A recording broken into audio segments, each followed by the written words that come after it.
अब देखिए कि यहाँ पर हमीर ने आक्रमण किया और हमीर 3 आक्रमण करेगा कुल, जब जाके वो रणथंभौर के किले तक पहुंचता है।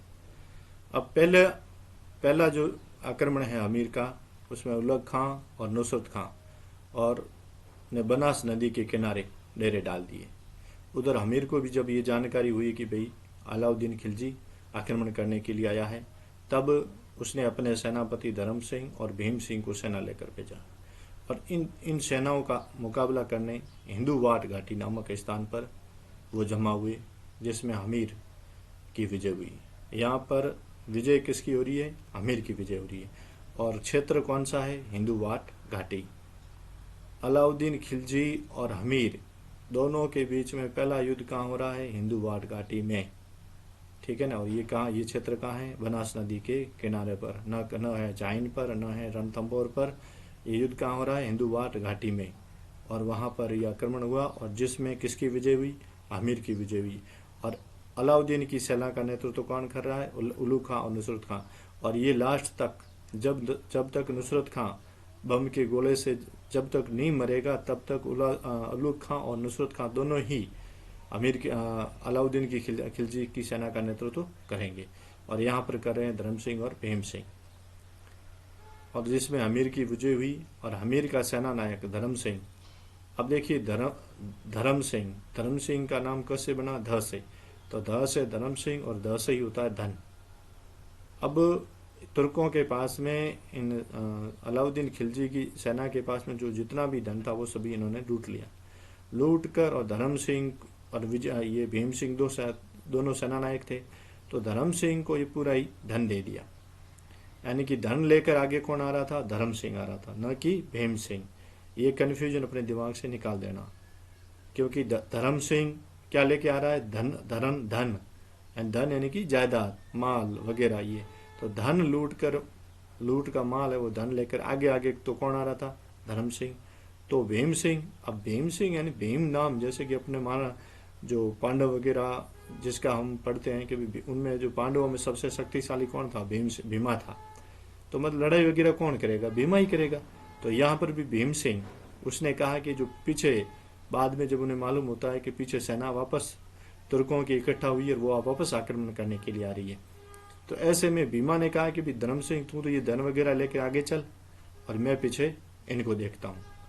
भीम यानी विशालकाय या सेना का मुकाबला मतलब कौन कर सकता? भीम ही कर सकता, और तो कोई नहीं कर सकता। तो पीछे पीछे आ रहा था।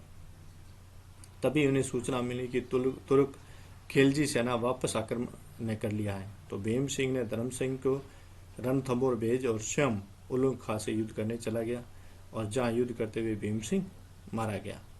अब यहाँ पर इस युद्ध में हिंदूवाट घाटी के बाद के आक्रमण में कौन मारा जाता है? अमीर की तरफ से भीम सिंह।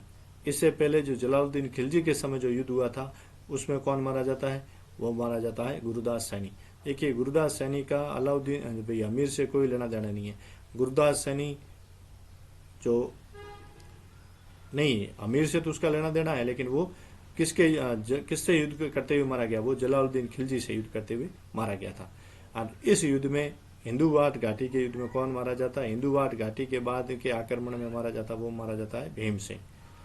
अब जब धर्म सिंह रणथंभौर पहुंचा तथा भीम सिंह के मरने की सूचना मिली, तो अमीर ने भीम सिंह की मौत का जिम्मेदार धर्म सिंह को माना और धर्म सिंह को प्रशासक पद से हटा दिया। यानी कि धर्म सिंह के पास में जो जिम्मेदारी थी उसको मुक्त कर दिया।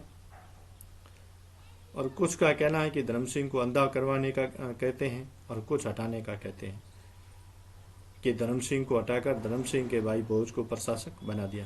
यानी कि धर्म को हटाकर उसके भाई भोज को वहां का प्रशासक नियुक्त किया। अब सीधी बात है कि जिसको अंधा करेंगे तो उसको बाद में जब धर्म सिंह को वापस रणथंभौर का प्रशासक नियुक्त किया जाता तो फिर वो क्या शासन चलाता होगा? हाँ, ये हो सकता है कि उसको हटा दिया होगा। तो यहाँ पर धर्म सिंह को हटाने का ही ज़्यादा महत्वपूर्ण बात है, न कि अंधा करने की। उधर तुर्क सेना वहीं से वापस चली गई। यानी कहाँ से? जब भीम सिंह मारा जाता है ना, तो उसके बाद में उनकी हिम्मत नहीं हुई आगे बढ़ने की, वो वहीं से वापस रवाना हो गई। यानी उलूग खां और नुसरत खां और अलप खां सभी वापस दिल्ली दरबार पहुंच गए। अलाउद्दीन ने उनको बेइज्जती करते हुए उलूग खां और नुसरत खां को बड़ी सेना और दी, लेकर भेजा। अब अमीर ने अपने भाई वीरम को, देखिए अमीर और ये 3 भाई थे, प्रताप, सुल्ताना देव, वीरम देव और अमीर 3। तो इसमें 2 नंबर का भाई वीरम था, उसको जब अब दूसरी बार जब आक्रमण हो रहा है अलाउद्दीन खिलजी की तरफ से, तब अपने भाई वीरम को सेनापति रतिपाल और मंगोल मीर मोहम्मद शाह को खिलजी सेना से मुकाबले के लिए भेजा। और यहाँ भी अमीर की सेना जीत गई तथा खिलजी सेना दूसरी बार पराजित हुई। अब अलाउद्दीन खिलजी ने तीसरी बार चढ़ाई करने को कहा। तब अलाउद्दीन की सेना ने जाहिन दुर्ग जीत लिया। और तीसरी बार जब आक्रमण होता है, जब जाकर जाहिन विजय होता है, यानी कि रणथंभौर की चाबी उनके हाथ में तीसरे युद्ध में आती है तथा रणथंभौर को घेर लिया। अब जाहिन पर कब्जा हो गया। उसके बाद में उन्होंने जाकर कहाँ पर घेरा डाल दिया? रणथंभौर पर। रणथंभौर घेर कर उलुग खान व नुसरत खान ने किले की प्राचीरों को तोड़ना आरंभ किया। उन्हें मालूम था कि अब हम सीधे तो प्रवेश नहीं कर सकते, अगर हम प्राचीरें तोड़ें और हो सकता है कि कोई प्राचीर कमजोर हो और वहां से अगर किला टूट जाए तो हम सेना को अंदर लेकर जाएं। तो लेकिन प्राचीरों को तोड़ना आरंभ किया, तभी दुर्ग से आए एक गोले से नुसरत खान मारा गया। अब देखिए यहाँ पर उलुग खां और नुसरत खां दोनों ही अलाउद्दीन खिलजी की सेना का नेतृत्व कर रहे हैं। और सामने है अमीर के भाई वीरम, मीर मोहम्मद शाह और रतिपाल। रणमल इसके साथ में नहीं है, रतिपाल और रणमल ये दोनों ही साथ में, लेकिन सेना नायक इनकी अमीर की सेना का कौन था? वो रतिपाल था और रणमल उसका सहायक था। अब देखिए यहाँ पर मारा कौन जाता है? नुसरत खान। वैसे अगर इसका देखो संधि विच्छेद करें तो न सूरत, यानी अलाउद्दीन खिलजी ने जिसकी वापस सूरत नहीं देखी वो कौन? नुसरत खान, यानी कि जिसकी वापस अलाउद्दीन खिलजी के दर्शन नहीं हुए, जो वापस अलाउद्दीन खिलजी के पास में नहीं गया, ठीक है ना, तो वो था नुसरत खान, यानी जिसकी सूरत अलाउद्दीन खिलजी ने वापस नहीं देखी। यानी कि इस युद्ध में वो काम आ गया कौन? नुसरत खान। लेकिन उलुग खां भी जीवित है। तो नुसरत खान मारा गया। जब ये समाचार अलाउद्दीन के पास पहुंचा तो अलाउद्दीन ने कहा कि मैंने रण और थंब की पहाड़ियों के बीच अपना हीरा खो दिया। अब देखिए यहाँ पर नुसरत खान की मौत पर अलाउद्दीन खिलजी कहता है कि रण और थंब की पहाड़ियों के बीच मैंने एक अनमोल हीरे को खो दिया। तथा अलाउद्दीन स्वयं बड़ी सेना लेकर रणथंभौर पर आ पहुंचा। अब उसके बाद में फिर अलाउद्दीन खिलजी को विवश होकर रणथंभौर आना पड़ता है। और उन्होंने उधर, अब देखिए इधर अमीर की कंडीशन क्या हो रही है? भोज को नियुक्त करने के बाद प्रशासन में अव्यवस्था ज्यादा होने लगी। उसने जनता पर कर ज्यादा लगा लिए और ऐसे में जनता में असंतोष उत्पन्न होने लगा। और ऐसी स्थिति में धर्म सिंह को प्रशासक नियुक्त किया गया। पुनः किसको ने प्रशासक नियुक्त किया? धर्म सिंह को, जिससे भोज नाराज होकर अलाउद्दीन के पास में चला गया। अब ये स्वाभाविक बात है कि भोज को हटाया है तो भोज यहाँ से रूट कर किसके पास में चला गया? अलाउद्दीन के पास में। अब अलाउद्दीन उसको जगरा की जागीर देगा, क्योंकि अब इसने जाहिन वगैरह ये क्षेत्र जीत लिया है। तो ये जाहिन से नीचे ये जगरा की जागीर थी, बनास नदी के आसपास जहाँ पर ये रहा इंदु बाट घाटी का युद्ध होता है वहाँ पर है। तो ऐसे में भोज को कौन सी जागीर, अब क्योंकि अलाउद्दीन के पास में वो जगरा की जागीर वगैरह आ चुकी है, ऐसे में भोज को अलाउद्दीन खिलजी कौन सी जागीर प्रदान कर रहा है? जगरा की जागीर, जो पहले किसके पास में थी? मीर मोहम्मद शाह के पास में। यानी कि दोनों सेनाओं के विश्वासघातियों को ये जागीर मिली, कौन सी? जगरा की। जगरा यानी कि झगड़ा। तब अलाउद्दीन ने भोज को जगरा का जागीर प्रदान की। और उधर अलाउद्दीन खिलजी का रणथंभौर पर 9 माह और 16 दिन का घेराव हो गया, पर रणथंभौर को जीतने में कामयाब नहीं हो सका। और उधर दिल्ली और अवध में असंतोष उत्पन्न होने लगा। तो अलाउद्दीन खिलजी ने साम दाम दंड भेद की नीति अपनाते हुए किला जीतने की क्या की? उसने कोशिश की। अब अलाउद्दीन ने अपना संदेशवाहक है मेलन सिंह। देखिए यहाँ पर ये नाम है किसको? अब अलाउद्दीन ने देख लिया कि अब युद्ध से तो अपने को पार नहीं पड़ेगा, अपन को तो अब कोई दूसरा ही छल कपट करना पड़ेगा। ऐसे में अपना एक संदेशवाहक है मेलन सिंह नाम का व्यक्ति था, उसको अमीर के पास में भेजा। अमीर के पास संधि का प्रस्ताव लेकर गया और जिसमें संधि की कुछ शर्तें इस प्रकार थी। अब वो शर्तें आपको बाद में सुनाते हैं। कुछ इतिहासकारों के अनुसार अमीर ने अपने सेनापति रतिपाल व रणमल को संधि करने भेजा। यानी अमीर ने कहा कि आप दोनों जाओ और संधि करके आ जाओ। क्या संधि की अगर उचित शर्तें हैं तो अपन देखेंगे, वरना नहीं। जिसमें इन दोनों को राज का लालच देकर गुप्त राज पता किया। यहाँ पर जब ये दोनों अलाउद्दीन खिलजी के पास में गए तो उसने रणमल और रतिपाल को कहा कि क्या है वहाँ पर सेना नायक बन के बैठे हो आप, हम हमेशा आपके ऊपर मौत मंडरा रही है और अमीर तो अंदर बैठा हुआ है, युद्ध वगैरह आपको करने हैं, क्यों ना मैं आपको राजा बना दूँ। तो रणमल और रतिपाल ने कहा कि भाई हम अगर हमें राजा बनाओगे तो हमें क्या करना होगा। तो उसने कहा कि कुछ मेरे को बताओ जिससे मैं ये किला फतेह करूं, और किला फतेह करने के बाद मैं किला आपको दे दूंगा।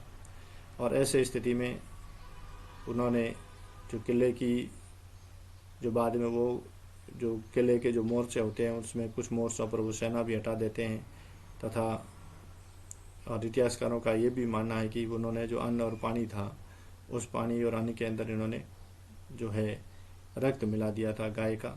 और ऐसे में अमीर के सामने ऐसी परिस्थितियां उत्पन्न हुई कि उसको युद्ध करना, मजबूरी में युद्ध करना पड़ गया। अब यहाँ पर ये गुप्त राज का और यहाँ पर वो वापस रणमल और रतिमाल वापस चले जाते हैं। अब उल्लू खां ने एक संधि प्रस्ताव लिखा था कि 4 लाख सोने की अशरफियाँ और 4 हाथी, और अमीर की पुत्री जो पद्मला है इसका विवाह अगर अलाउद्दीन से करें और मीर मोहम्मद साहब और कैबरू को अगर वापस दे दो तो अलाउद्दीन खिलजी क्या करेगा, वो वापस चला जाएगा। अब उसके जवाब में अमीर ने कहा कि 4 लाख मुद्राओं के बदले में मैं इतने कोड़े जरूर दे सकता हूँ, यानी कि 4 लाख सोने की अशरफियाँ तो मेरे पास में है नहीं, लेकिन अगर 4 लाख कोड़े का हो तो मैं अलाउद्दीन और तुम सभी को दे सकता हूँ।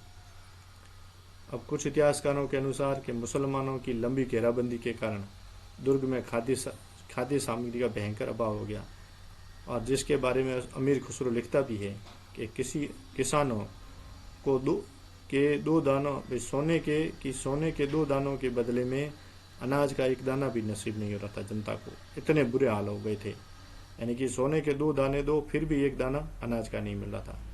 ऐसी स्थिति में हमीर देव ने दुर्ग में बंद रहना उचित न समझकर और आक्रमण करने का क्या किया, निर्णय लिया। अब कुछ इतिहासकारों के अनुसार रणमल व रतिपाल ने पानी व अन्न में गाय का रक्त मिलाया, और मिलाने से अन्न भंडार के अभाव के कारण युद्ध की स्थिति आ गई। अब देखिए अमीर की पत्नी का नाम क्या था, रंग देवी, और इनकी पुत्री पद्मला या फिर उसको देवल देवी कहते हैं। जब युद्ध की संभावना को देखते हुए वह अमीर के निर्णय न लेने की स्थिति में एक दिन रंग देवी अमीर के पास में गई और कहने लगी कि अंदर हालात दिन ब दिन खराब होते जा रहे हैं और आप कुछ निर्णय नहीं ले रहे। क्या मौत से डर लगने लगा है या कायर की मौत मरना चाहते हो? तब अमीर ने कहा कि न मैं कायर हूँ और न मैं किले की हालत से अनजान हूँ, पर मुझे देवल देव की चिंता हो रही है। इसका क्या करेंगे? यदि इसको पहले बाहर भेज देते तो ठीक रहता, पर अब क्या करें? ये बात देवल देव ने सुन ली। देखिए जब ये दोनों पति पत्नी आपस में बात कर रहे थे तब ये बात किसने सुन ली? इनकी पुत्री थी देवल देव, उसने सुन ली। तब देवल देव अपने पिता के सामने उपस्थित हुई और उसने पिता से कहा कि पिताजी आप अपना खड्ग उठाइए और मेरा वध कर दीजिए। मैं इस देश के लिए और अपने राज्य के लिए सर्वस्व अर्पण करना चाहती हूँ। जब अमीर ने खड्ग उठाया लेकिन उसकी हिम्मत नहीं हुई कि वो अपनी बेटी पर वार कर सके और उसका हाथ कंपकपा गया। और ऐसी स्थिति में पद्मना ने सोचा कि ये संभव नहीं है कि पिताजी मेरा जो सर है वो देवी माँ को चढ़ा दे। और ऐसी स्थिति में युद्ध से 1 दिन पहले यानी कि 11 जुलाई 1301 को युद्ध होता है, यानी कि रणथंभौर फतेह भी हो जाती उसी दिन। पर रणथंभौर के दुर्ग पर चढ़कर किले को अंतिम नमस्कार करते हुए उसने कहा कि हे गढ़ रणत भंवर थाने अंतिम नवण, हे गढ़ रणत भंवर थाने अंतिम नवण गढ़ त्रिनेत्र धाम आठी अमेत्री बेटी रो अंतिम नवण। और ये कहते हुए पद्मला ने पद्म तालाब में कूद कर आत्महत्या कर ली। अब कुछ इतिहासकार कहते हैं कि रंग देवी और पद्मला ने जल जोहर भी किया था। अब देखिए यहाँ पर एक इतिहासकार अमीर खुसरो उपस्थित था और अमीर खुसरो लिखता है कि जब युद्ध फतेह हो गया था और उसके बाद में जब हमने रणथंभौर पे चढ़ाई कर रहे थे उस समय रणथंभौर के दुर्ग से बहुत बड़ी बड़ी ज्वालाएं उठती हुई दिख रहे थे। तो वो जो ज्वालाएं हैं वो किसकी थी? अग्नि की थी। तो ऐसे में ये संभव है कि जो वहां पर जोहर तो हुआ था लेकिन कुंवारी कन्याएं हैं वो जोहर नहीं कर सकती, क्योंकि जो स्त्रियां जो सुहागिन स्त्रियां होती हैं जो शादीशुदा जो औरतें होती हैं वो ही जोहर कर सकती हैं। तो ऐसी स्थिति में जोहर तो किसने किया? जो सुहागिन स्त्रियां थी उन्होंने किया, लेकिन कुंवारी कन्याओं ने जल जोहर किया होगा। और जैसे कि यहाँ पर यह भी आ रहा है कि पद्मला तालाब में कूद कर आत्महत्या कर ली थी, वो एक तरह का जल जोहर था। लेकिन अब इतिहास में जो हमें पढ़ाया जाए वही सही होगा। तो इसमें अगर जल जोहर का पूछा जाए तो हमें रणथंभौर का और उसमें पद्मला और रंग देवी का नाम भी लिख सकते हैं। हो सकता है कि कुंवारी कन्याओं ने जल समाधि लेकर ये लीला समाप्त कर दी हो। अब देखिए, देवल दे का जो आत्म उत्सर्ग है उसकी एक कविता है जो पहले हिंदी में कक्षा 12वीं में एक ताऊ शेखावटी नाम से एक कवि हुए हैं, उन्होंने एक कविता लिखी है, देवल दोरो आत्मोत्सर्ग कविता भी, जो देवल दे के नाम से है। अब इन सभी कारणों को मद्देनजर रखते हुए हमीर ने युद्ध का मन बना लिया था। ये ऐसी परिस्थितियां उनके सामने उपस्थित हुई कि उसके बाद में युद्ध अवश्यंभावी हो गया था। राजपूतों ने केसरिया धारण किया। वह राजपूत छत्राणियों ने कहा कि यदि महल की तरफ, आमिर ने उन्हें कहा कि अपने युद्ध में हम युद्ध करने तो जा रहे हैं, लेकिन ये क्योंकि हर बार आमिर ने अपने जीवन काल में कुल 17 युद्ध किए हैं, उसमें 16 में विजय प्राप्त की है। तो ऐसे में वो महापराक्रमी और बलशाली व्यक्ति था, तो उसका हारना निश्चित नहीं था। तब उसने आमिर ने कहा कि भी देखो कि यदि महल की तरफ काले झंडे आते दिखें तो आप सभी औरतें जोहर कर लेना, और यदि काले झंडे नहीं दिखे और केसरिया झंडे अगर आते दिखें तो आप चिताएं तैयार हैं और उसमें कूद जाना और अपने को अग्नि को समर्पित कर देना। अब हमीर युद्ध के लिए निकल पड़ा। रणमल व रतिपाल के विश्वासघात और भोज के दुश्मन सेना की तरफ होने के उपरांत कहा यह जाता कि हमीर युद्ध जीत गया। और अमीर ने युद्ध जीता, और युद्ध जीतने के बाद में जो सैनिक थे, उन सैनिकों ने, अमीर के सैनिकों ने अलाउद्दीन की खिलजी की सेना के जो उनके जो झंडे थे वो उनसे खोज कर ले लिए, और उन झंडों को वो उछालते हुए और किले की तरफ बढ़ने लगे। और उधर उनको संदेश दे रखा था पहले से ही कि अगर काले झंडे अगर आते दिखे तो आप सिताएं तैयार है और आप उसमें कूद जाना। और अमीर के सैनिकों ने जोश में उन झंडों को ऊंचा फेंकते हुए, और पहले बधाई हुई, देखो जैसे कि शादी में होता है ना, जब शादी में बारात वापस आती है ना, उस समय कोई कहता है कि जाओगे, पहले जाकर कौन समाचार देगा कि भी जान बारात वापस आ गई। तो ऐसे में जीत का समाचार पहले कौन दे? ऐसे में वो दुश्मन सेना के जो झंडे थे वो आकाश में फेंकते हुए घोड़ों पर, और वो आगे बढ़ रहे थे, और हमीर उस चीज को भूल गया। और उधर रणथंभौर के किले पर जो इनके राजगुरु विश्वरूप वगैरह तैयार थे, उन्होंने देखा कि झंडे तो उछलते हुए आगे किसके आ रहे हैं? काले झंडे आ रहे हैं। तो इसका मतलब ये हुआ कि अमीर युद्ध में हार गए हैं। ऐसे स्थिति में उसने कहा कि अब चिताएं तैयार करो और अग्नि में प्रवेश करो। और ऐसे में जब अमीर आदि बादल घोड़े पर आगे वो पीछे रह गया था, वो जब आ रहा था, और जब उसने किले में से ज्वालाएं निकलती देखी तो अमीर ने सोच लिया कि हो ये तो बहुत बड़ा नुकसान हो गया। और ऐसी स्थिति में अमीर ने जब तक पहुंचा तब तक उन सभी स्त्रियों ने और मीर मोहम्मद शाह की पत्नी वगैरह सभी ने जोहर कर लिया था। और ऐसे में अमीर ने खिन्न होकर और अपना जो सर है वो भगवान शिव को समर्पित कर दिया। और अब ये बात है वो मुगलों भाई सल्तनत इनको गुलाम वंश के जो ये तुर्क सेना थी उनको भी मालूम हो गई, और उन्होंने भी यहाँ पर वापस आक्रमण करके और यहाँ पर किला फतेह कर लिया।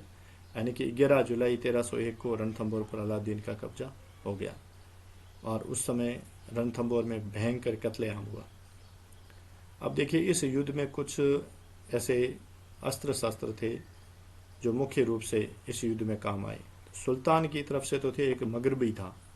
मगरबी होता है जो ज्वलनशील जो पदार्थ फेंकने का यंत्र था वो, और अरादा ये पत्थरों की वर्षा करने वाला यंत्र है।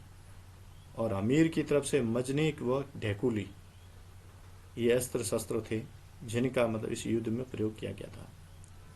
युद्ध के बाद अलाउद्दीन खिलजी ने यह किला अपने जो भाई था उलूग खां उसको सौंप दिया, यानी कि यहाँ का प्रशासक किसे नियुक्त किया? उलूग खां को। अब अमीर की स्थापत्य कला, अमीर ने अपने पिता जय सिंह, जिसे जय सिम्हा भी कहते हैं, के 32 वर्षों की याद में, यानी कि उसने जो 32 वर्ष शासन किया उसकी याद में 32 खंभों की छतरी का निर्माण करवाया। और इस छतरी को कौन सी, न्याय की छतरी भी कहते हैं। और इस पर बैठकर अमीर क्या करता था, न्याय करता था। अब एक न्याय की जंजीर भी है जो किसने बनाई, जहांगीर ने बनाई। एक 32 खंभों की छतरी और है जिसे जगन्नाथ कछुआ ने, जो जगन्नाथ कछुआ की है, और ये वर्तमान में कहाँ है, मांडलगढ़ भीलवाड़ा में। अब देखिए ये तीनों, यानी कि एक तो 32 खंभों की छतरी और दूसरी 32 खंभों की, एक रणथंभौर में, दूसरी मांडलगढ़ भीलवाड़ा में। अब देखिए ये एक संयोग है कि 32 खंभों की छतरी जो रणथंभौर में है वो जयतर सिंह की, और 32 खंभों की छतरी जो मांडलगढ़ भीलवाड़ा में वो है जगन्नाथ कछुआ की। और ये दोनों ही, वो ये भी ज नाम से, इसका जयतर सिंह ज से आरंभ होता है, वो जगन्नाथ कछुआ वो भी ज से होता है। प्लस यहाँ पर जो अमीर ने अपने पिता की याद में जो ये छतरी बनाया, इस छतरी को न्याय की छतरी कहते हैं। तो न्याय की छतरी है, ये है किसकी छतरी, जय सिंह की, तो जयतर सिंह की। और इधर न्याय की जंजीर वो किसकी, जहांगीर की, यानी कि न्याय की छतरी वो, न्याय की छतरी है जय सिम्हा या फिर जय सिंह की, अरे जयतर सिंह की, और न्याय की जंजीर है वो जहांगीर की है। अब कुछ प्रसिद्ध जो है, अमीर खुसरो की खजाइन उल फतूह में अलाउद्दीन ने अमीर की मृत्यु पर कहा है कि आज कुफ्र, यानी कि धर्म विरोधी का गढ़ है वो इस्लाम का घर हो गया। अब एक ऐसा ही कथन और है जसवंत सिंह के समय में, जो संबंध में है, उसने में ये कहा गया है कि आज कुफ्र का दरवाजा वो टूट गया। अब देखिए यहाँ पर दरवाजा आ रहा है, और दरवाजे का अंतिम अक्षर क्या है, ज, और जसवंत सिंह उसका पहला अक्षर क्या है, ज। तो ये दोनों, उसके अंदर वो बड़ा, अभी रणथंभौर के बारे में जो बहुत बड़ा कोटेशन है, लेकिन उसके अंदर कहीं जा वगैरह कुछ नहीं आता है, लेकिन यहाँ पर दरवाजा आ रहा है, और दरवाजे का जा और उधर जसवंत सिंह, यानी कि कुफ्र का दरवाजा टूट गया तो जसवंत सिंह के बारे में, और आज कुफ्र का गढ़ इस्लाम का घर हो गया तो वो रणथंभौर किले के बारे में। अब अमीर खुसरो की एक और पुस्तक है मिफ्ताह उल फतूह, और ये थी खुजून, इसका नाम है खजाइन उल फतूह। और खजाइन उल फतूह में तो है अलाउद्दीन की जो है अमीर पर चढ़ाई वगैरह है, और उसमें अमीर की जो उसने युद्ध वगैरह किया उसके बारे में जानकारी मिलती है। लेकिन ये मिफ्ताह उल फतूह में, इसमें जलालुद्दीन खिलजी के बारे में हमें जानकारी प्राप्त होती है, उसके युद्धों के बारे में जानकारी प्राप्त होती है। अब देखिए, जो हम एक कथन पढ़ते हैं कि आज कुफ्र का गढ़ इस्लाम का घर हो गया, लेकिन ये पूरा कितना है, सिंह सो गया विश्वासघातियों के कारण, यानी कि सिंह यानी कि अमीर जो है विश्वासघातियों के कारण सो गया है, और आज कुफ्र का गढ़ इस्लाम का घर हो गया, ये पूरा कथन है। अब देखिए कुछ अमीर की उपाधियां हैं। एक है रणत भंवरा आठी राजा, आठी तो वो था ही, चौहानों का कर्ण, यानी कि वो दानी भी था। फिर 16 नरप मर्दानी, यानी उसने 16 विजय प्राप्त की थी, यानी कि उस मर्दानी नरप ने कितनी विजय प्राप्त की, 16, तो इसलिए 16 नरप मर्दानी या फिर 16 विजय राज भी कहा जाता है। अब युद्ध के बाद में घायल मीर मोहम्मद शाह को अलाउद्दीन ने कहा, अब अलाउद्दीन ने कहा भाई, जब मीर मोहम्मद शाह इस युद्ध में घायल हो गया था, लेकिन अलाउद्दीन ने कहा कि बोल, यदि मैं तुझे सही करवा दूं तो क्या करेगा। तब उसने कहा कि सबसे पहले तो मैं तुझे मारूंगा। मीर मोहम्मद शाह ने कहा कि सबसे पहले तो तेरी बारी है, और उसके बाद अमीर के किसी वंशज को रणथंभौर का शासक बनाकर उसकी सेवा करूंगा। तब अलाउद्दीन ने मीर मोहम्मद शाह को कहा कि ये भले आदमी, कि पहले तो मेरे चिमना से तूने चिमनियाँ की, उसके बाद में यहाँ आकर मेरे को 3-3, 4-4 बार युद्ध करने पड़े, और उसके बाद में जाकर कहीं मेरी ये विजय यात्रा सफल हुई, और उसके बाद में भी मैं ये कह रहा हूँ कि तुझे अगर मैं सही कर दूँ तो भी तू कह रहा है कि सबसे पहले तेरी बारी है। और ऐसे स्थिति में मीर मोहम्मद शाह को किससे, हाथियों से कुचलवा दिया गया। अब उसके बाद में रणमल और रतिपाल की बारी आई। अब रणमल और रतिपाल ने कहा कि राजा जी, हमें भी राजा बनाओ, हमने आपकी सहायता की है, आपको गुप्त राज बताए हैं। तब अमीर ने अलाउद्दीन खिलजी कहा, नहीं, पक्का आपको तो राजा बनाना ही है। आओ भाई, जिस प्रकार से मीर मोहम्मद शाह को बनाया तुम्हें भी राजा बनाते हैं। और अलाउद्दीन ने उन दोनों को कहा कि जो अपने राजा के साथ विश्वासघात कर सकता है वो मेरा कैसे हो सकता है। और यह कहकर इन दोनों को भी हाथियों से कुचलवा कर और मरवा दिया। अब देखिए, ये रणमल और रतिपाल है, इन दोनों की मूर्तियां जब इस किले में प्रवेश करते हैं ना, तो एक बड़ा पत्थर है, उस पत्थर की मूर्ति पर इन दोनों की मूर्तियां हैं, दोनों की, रणमल और रतिपाल की। इस किले में प्रवेश करते हैं उससे पहले, और लोग आते जाते उनको एक दो जूत मार ही जाते हैं।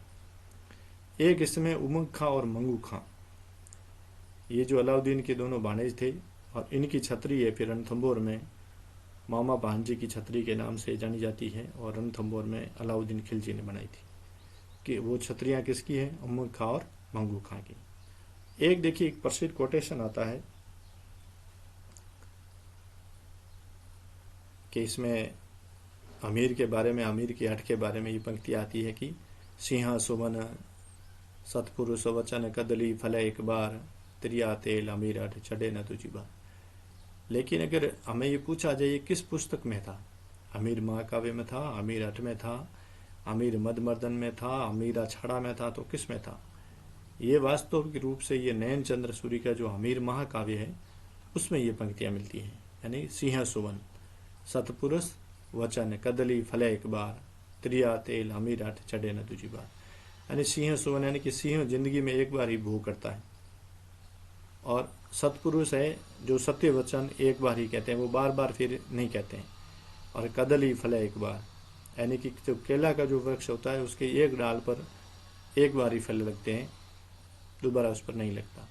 और त्रिया यानी कि स्त्री होती है, उस स्त्री को पहले के समय में और क्या आज भी लगभग एक बार ही तेल चढ़ाया जाता है। और अमीर की हठ, ये सभी एक बार जो इन्होंने हठ कर ली, जो एक बार इन्होंने मन में धारण कर लिया, पर वो पक्का है, फिर उसके लिए वो दूसरी बार उनके बारे में सोचते नहीं है। तो ये कथन, ये कोटेशन हमें, ये पंक्तियां हमें कहाँ मिलती है? अमीर महाकाव्य में। अब देखिए, रणथंभौर दुर्ग के बारे में अबुल फजल ने कुछ कहा है कि बाकी सब दुर्ग नंगे हैं और ये दुर्ग कैसा है? बख्तर बंद है। दूसरा कथन और है इसी से संबंधित अबुल फजल का, ये दुर्ग इतना ऊंचा और सुरक्षित है कि इस दुर्ग के ऊपर से कल्पना की चिड़िया भी विचरण नहीं कर सकती। एक और कथन है इसके बारे में, इसी दुर्ग के बारे में, कि इस दुर्ग में बैठा आदमी आक्रमणकारी को देख सकता है पर आक्रमणकारी उसे नहीं देख सकता। अब देखिए, अमीर के बाद में यहाँ पर इनका वंश समाप्त हो जाता है, लेकिन वर्तमान में अमीर के वंशज है वो नाथद्वारा के पास में जो कोठारिया ठिकाना है वहाँ पर इनके ये जो वंशज है वो निवास करते हैं, वहाँ पर रहते हैं। अब रणथंभौर किले के अंदर की कुछ जानकारी, जैसे कि रणथंभौर में एक नवलखा पोल है, ये रणथंभौर का प्रवेश द्वार भी है।